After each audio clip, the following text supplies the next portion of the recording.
दूसरी बात क्या है कि मान लीजिए अगर ये घटना इस वक्त भारतीय जनता पार्टी विपक्ष में होती, ऐसी कोई घटना होती, तो क्या भारतीय जनता पार्टी चुप रहती? जब आप 2009 से लेकर 2013-14 का इतिहास अगर आप उठा के देखेंगे, जो भारत के संसदीय इतिहास में सबसे ज्यादा व्यवधान वाली संसद रही है, और तब अरुण जेटली ने, सुषमा स्वराज ने क्या कहा, ये सब जगह स्पष्ट है। तो विपक्ष का काम है हंगामा करना, विपक्ष, और ये बात अरुण जेटली कह के जा चुके, विपक्ष का काम है हंगामा करना, विपक्ष का काम है सरकार से सवाल पूछना। नमस्कार दोस्तों, स्वागत है आपका फील स्क्रिप्ट न्यूज पर। 13 दिसंबर को लोकसभा में 2 युवक संसद में घुसकर स्मोक बम फेंककर धुआं कर दिया था, जिसके बाद से ही इस संगीन घटना पर राष्ट्रीय सुरक्षा पर प्रश्न चिन्ह खड़ा होने लगा कि देश का सबसे सिक्योर जगह भी असुरक्षित है। विपक्ष पीएम मोदी से लेकर गृह मंत्री अमित शाह पर इसके लिए संसद में जवाब मांग रहे हैं, तो वहीं दोनों ही बड़ी पार्टियां भाजपा और कांग्रेस एक दूसरे पर कीचड़ उछालने में लगी है। इसी मुद्दे पर एंकर के सवालों का जवाब देते हुए वरिष्ठ पत्रकार आशुतोष ने सरकार को जमकर धोया, तो वहीं भाजपा प्रवक्ता से सपा और आम आदमी पार्टी के प्रवक्ता के बीच जमकर वार पलटवार देखने को मिला। देखिए ये शानदार डिबेट। अभी मजा आएगा ना वीडियो। आशुतोष जी, निशिकांत दुबे की ओर से एक ट्वीट किया गया है। वो लिखते हैं 5 मई 1994 को प्रेमपाल लोकसभा के दर्शक दीर्घा से कूदकर तत्कालीन प्रधानमंत्री नरसिंह राव के पास तक चला गया था। भाजपा ने उस समय लोकसभा अध्यक्ष का इस्तीफा नहीं मांगा, न ही प्रधानमंत्री गृह मंत्री का जिक्र किया, क्योंकि संसद की सुरक्षा लोकसभा सचिवालय का अधिकार है। तत्कालीन लोकसभा के उपाध्यक्ष मल्लिकार्जुन खड़गे ही थे, मल्लिकार्जुन थे। वो लिख रहे हैं तत्कालीन लोकसभा के उपाध्यक्ष भाजपा के ही मल्लिकार्जुन थे। इंडिया गठबंधन को शर्म आनी चाहिए, घटिया राजनीति अच्छी नहीं है, और उस समय का एक बकायदा भी स्क्रीनशॉट उनकी ओर से शेयर किया गया है। तो क्या आपको लग रहा है इस पूरे मामले में राजनीति हो रही है, या मामला बेहद गंभीर है और उसी गंभीरता का परिचय दोनों ही तरफ से दिए जाने की मौजूदा वक्त में जरूरत है? आइए देखते हैं, मजा आएगा। ठीक है, ये एक गंभीर सवाल है और राजनीतिक पार्टियों को इसको गंभीरता के साथ लेना चाहिए। इसके 2 पहलू। पहला पहलू यह है कि इस मामले में चूंकि सरकार ने यूएपीए लगाया है, इसका मतलब मानती है कि ये एक आतंकवादी घटना है। कहना क्या चाह रहे हैं भाई आप? अगर आतंकवादी घटना सरकार खुद मानती है, तो फिर इसकी जांच स्पीकर महोदय नहीं कर सकते। इसकी जांच फिर गृह मंत्रालय के अंतर्गत आने वाली सारी एजेंसीज को करना पड़ेगा। ये बड़ी अच्छी बात कही आप। गंभीर सवाल है कि कम से कम मैंने पार्लियामेंट कवर की है, लंबे समय तक पार्लियामेंट कवर की है। मैं पार्लियामेंट की प्रणाली को पिछले 30 साल से देख रहा हूं पत्रकार के तौर पर। मैं पहली बार यह देख रहा हूं कि संसद सत्र चल रहा है और देश के गृह मंत्री संसद के बाहर कहीं और बयान दे रहे हैं। जान दे देंगे इसके लिए। क्या बात कर रहे हो आप? क्या यह पार्लियामेंट्री वैल्यूज का सम्मान है? यह मैं प्रश्न छोड़ देता हूं। और आप जब इतनी बड़ी घटना हो, गृह मंत्री को सिर्फ संसद के अंदर एक बयान ही तो देना है, और बयान देकर अगर वो इतनी भी बात कह देते हैं कि सरकार ने उसको गंभीरता के साथ लिया है, और हम संसद को इस बात का आश्वासन देते हैं कि आइंदा इस तरीके की घटना कभी नहीं होगी, और जो लोग भी इसके पीछे जिम्मेदार हैं उनके खिलाफ कड़ी से कड़ी कार्रवाई होगी। लेकिन संसद में इसका जवाब देने के लिए या संसद में टिप्पणी करने के बहाने गृह मंत्री जी संसद के बाहर टिप्पणियां करते थे। मैं अच्छी तरीके से जानता हूं, चाहे अटल बिहारी वाजपेयी की सरकार रही हो, चाहे मनमोहन सिंह की सरकार रही हो, चाहे एच डी देवेगौड़ा या नरसिम्हा राव की सरकार रही, जहां तक मुझे याद पड़ता है, आज तक संसद जब चलती रही है, तो जब तक संसद को इन्फॉर्म नहीं किया जाता है, बाहर किसी तरीके की बयानबाजी कम से कम कैबिनेट मिनिस्टर्स और सरकार से जुड़े हुए लोग नहीं देते हैं। उम्मीद करता हूं कि प्रधानमंत्री जी और इस बात को अमित शाह जी से कहेंगे कि संसद का कम से कम इतना सम्मान जरूर होना चाहिए। यही नहीं, अभी और सुनिए। आशुतोष जी, इसी से जुड़ा हुआ एक और सवाल है, उसके बाद मैं बाकी पैनलिस्ट के पास जाऊंगी। आपने जो बातें कही हैं वो महत्वपूर्ण है, लेकिन हम सब ने मणिपुर के मुद्दे पर देखा था। प्रधानमंत्री जब सदन का सत्र शुरू हो रहा था तो उनकी ओर से मीडिया पर मणिपुर पर अपनी चिंता व्यक्त की गई। फिर विपक्ष ने हंगामा किया कि सदन में आइए मणिपुर पर अपनी बातें रखिए। लगातार हंगामा किया गया, कई बार सत्र स्थगित हुआ। जब प्रधानमंत्री मणिपुर पर अपनी बात रखने के लिए आते हैं तो विपक्षी सारे के सारे सांसद वॉकआउट कर जाते हैं। इन छोटे मोटे प्रोग्रामों से कितना कमा लेते हो? कोई उनकी स्पीच को, उनकी बात को उस दौरान सुनने के लिए तैयार नहीं होता है। तो इसका एक दूसरा पक्ष यह भी तो है कि आप लगातार हंगामा कर रहे हैं कि इस मुद्दे पर आकर गृह मंत्री बयान दे, और पिछला यह अनुभव बताता है कि जिस मुद्दे पर लगातार हंगामा हुआ, सदन कई बार स्थगित हुआ, जब पीएम खड़े हुए उस पर बयान देने के लिए तो विपक्ष ने वॉकआउट कर दिया।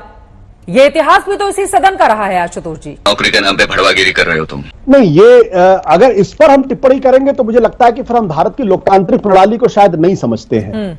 सरकार का काम है संसद के अंदर बयान देना, विपक्ष का काम है उनकी बातों को मानना या ना मानना। अगर वो लोकतांत्रिक तरीके से वॉकआउट करते हैं तो भारत का संविधान और संसदीय प्रणाली इस बात की इजाजत देता है।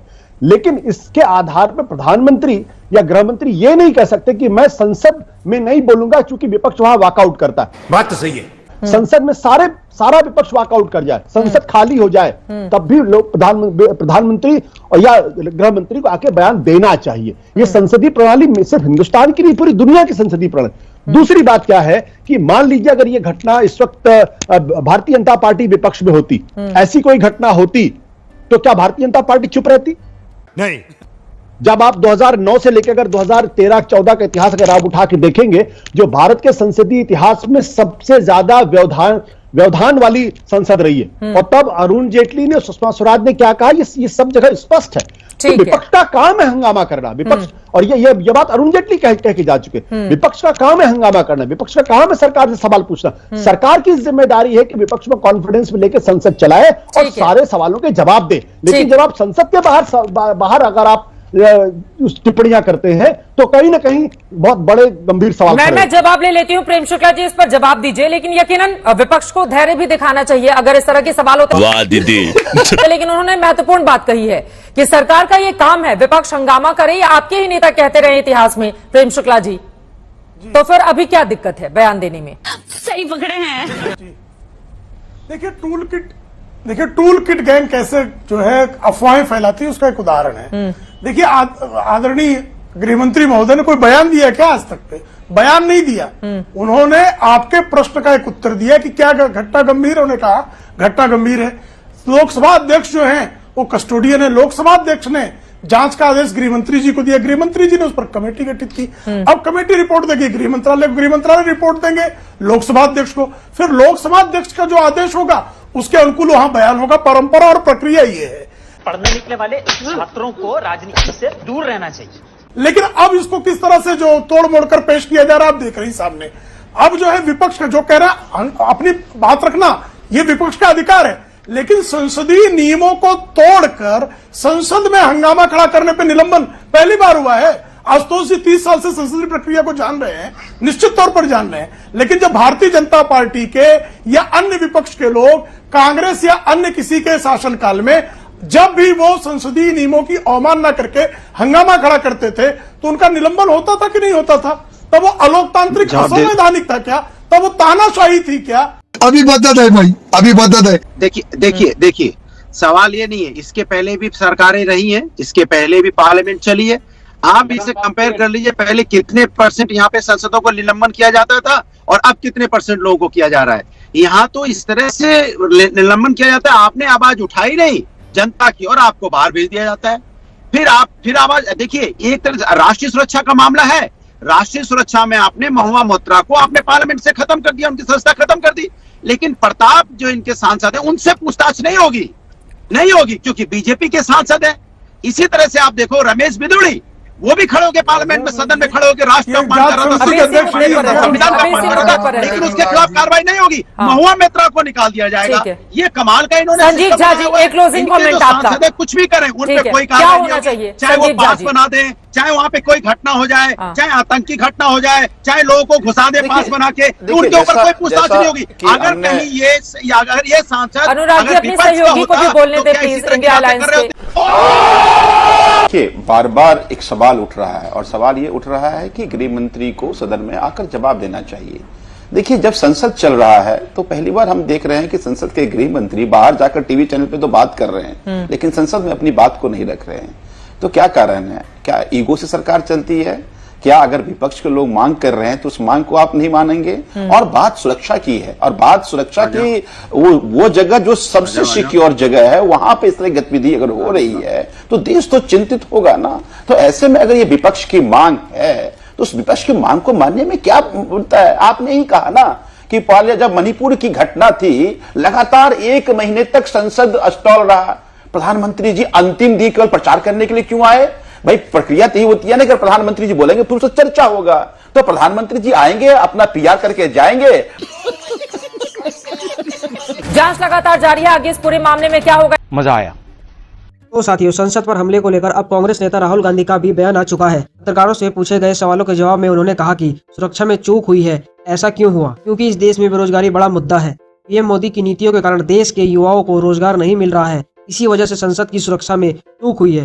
वहीं कांग्रेस अध्यक्ष मल्लिकार्जुन खड़गे ने कहा कि गृह मंत्री सदन में बयान देना नहीं चाहते। वह मीडिया में इसी मामले पर बयान दे रहे हैं, लेकिन सदन को सुचारू रूप से चलाने के लिए सदन में नहीं बोलते हैं। साथ ही कहा कि वह कांग्रेस का नाम लेकर वोट मांगते हैं, नेहरू जी और गांधी जी को निशाना बनाकर वोट मांगते हैं।